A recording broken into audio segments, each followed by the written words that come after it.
Obesity, particularly abdominal obesity and the associated cardiometabolic complications, are critical areas of investigation.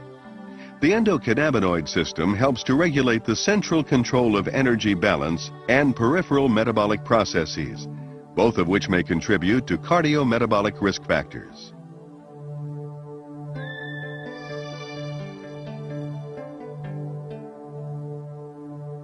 The endocannabinoid system, or ECS, influences multiple physiologic processes. This intricate system modulates energy intake, as well as nutrient transport, metabolism, and storage.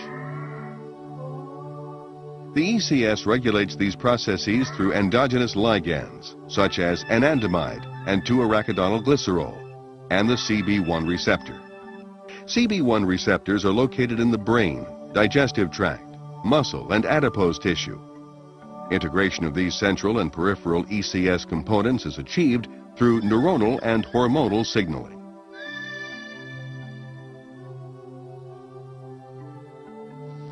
Within the brain, CB1 receptors are among the most abundant G-protein coupled receptors. However, in contrast to classical signaling, where information travels from pre- to post-synaptic neurons, the ECS uses retrograde signaling. The information travels from post to presynaptic neuron. Let's take a closer look at this mechanism using a glutamatergic neuron model. When an action potential reaches the axon terminal, membrane depolarization triggers the release of glutamate. Glutamate binds to postsynaptic glutamate receptors, inducing calcium channels to open. During periods of intense neural activity, calcium accumulates in the postsynaptic neuron. This calcium buildup causes the synthesis and release of endocannabinoids from membrane lipids. Diffusing across the synaptic cleft, the endocannabinoids bind to the CB1 receptor, activating the G proteins. Activation influences ion flow. The result: suppression of presynaptic neurotransmitter release. Endocannabinoids are subsequently taken back into the cell and enzymatically degraded. In addition to acting as neural messengers, endocannabinoids mediate paracrine and autocrine signaling in adipocytes, hepatocytes, and other cells.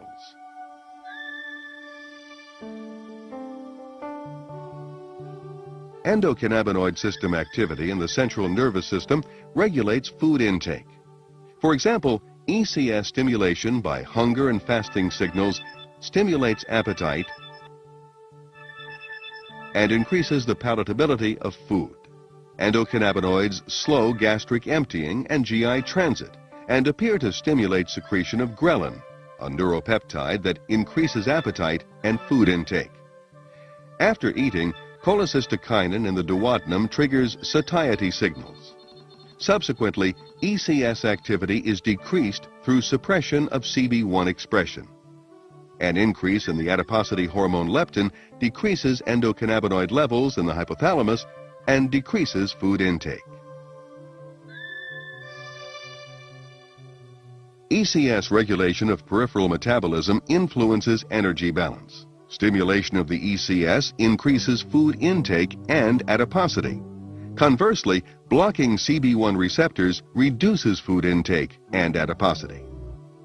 In the liver, ECS stimulation can lead to lipogenesis through the activation of hepatic lipogenic enzymes and increased fatty acid synthesis.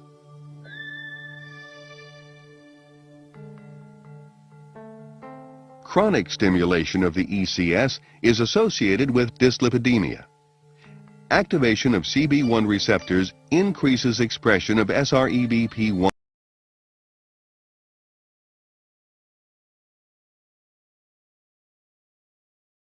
SREBP1C increases production of lipogenic enzymes, ACC1, and fatty acid synthase. Increased fatty acid synthesis can lead to production of large triglyceride-rich VLDL.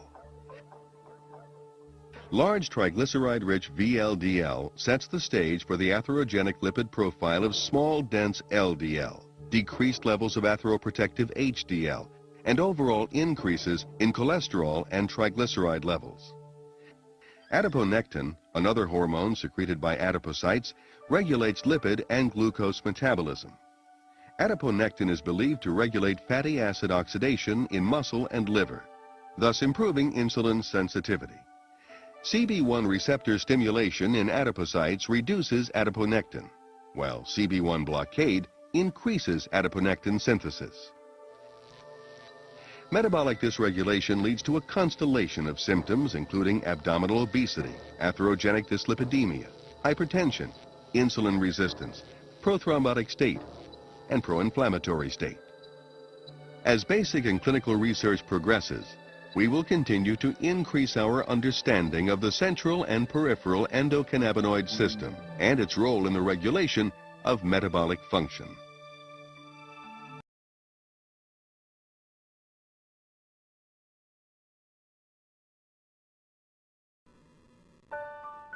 In the normal transmission of pain, ascending nociceptive signals travel up the spinal thalamic pathway to the thalamus, where they are processed and relayed to cortical and other areas. The ascending pathway also relays to the periaqueductal gray matter, an important part of the descending pain modulating system, where specific cannabinoid receptors are located. Stimulation of the periaqueductal gray is known to produce an analgesic effect. However, this neuroregulatory process is thought to be tonically restricted by inhibitory GABAergic off cells. Ascending pain signals relayed through the periaqueductal gray suppress the activity of GABAergic off cells through cannabinoid modulation, thereby increasing activity in the descending pain modulation pathway and increasing the analgesic effect. This is called depolarization-induced suppression of inhibition. A synaptic feedback mechanism is believed to be an inherent part of our normal neuroregulatory processes, including descending pain modulation. In many regions of the CNS, including the periaqueductal gray, the generation of postsynaptic action potentials is modified by an endogenous cannabinoid regulatory system. Endogenous cannabinoids are synthesized on demand from the phospholipid bilayer of the postsynaptic membrane. These lipophilic ligands are released directly into the synaptic cleft and act in retrograde fashion on the presynaptic neuron where the cannabinoid receptors are expressed. Binding of the endogenous cannabinoids affects intracellular signal transduction pathways, reducing the influx of calcium ions into the presynaptic neuron, causing a decrease in further neurotransmitter release. This in turn influences the frequency of postsynaptic firing. The administration of exogenous cannabinoids orally or through inhalation may therefore provide an option for treating pain that has responded poorly to conventional pain therapy. When exogenous cannabinoids are administered orally, they travel via the GI tract to the liver, where they are metabolized before entering the bloodstream and then the CNS. The onset of action from oral administration is less rapid compared to the inhaled route. When exogenous cannabinoids are inhaled, they travel through the respiratory tract to the alveoli of the lung, where they diffuse rapidly into the circulatory system. They then travel through the bloodstream towards the CNS, where they diffuse across the blood-brain barrier and into the surrounding tissues of the brain and spinal cord.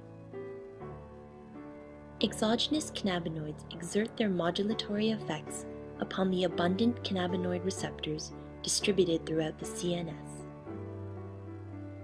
The effects of cannabinoids may be illustrated by comparing three neuronal synapses showing normal pain transmission, the influence of endogenous cannabinoids, and the influence of exogenous cannabinoid administration.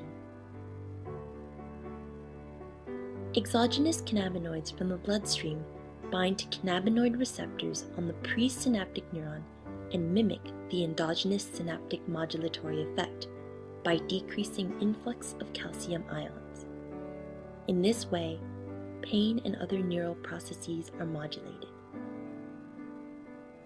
The clinical effects of exogenous cannabinoid administration are not limited to pain and have proven effects including the reduction of anxiety, spasticity, anorexia, and nausea. The development of novel drugs to modulate endogenous cannabinoid reuptake and metabolism may also prove beneficial in pain therapy. The therapeutic benefits of cannabinoids, including modification of the endogenous cannabinoid signaling system, should be further explored through clinical research.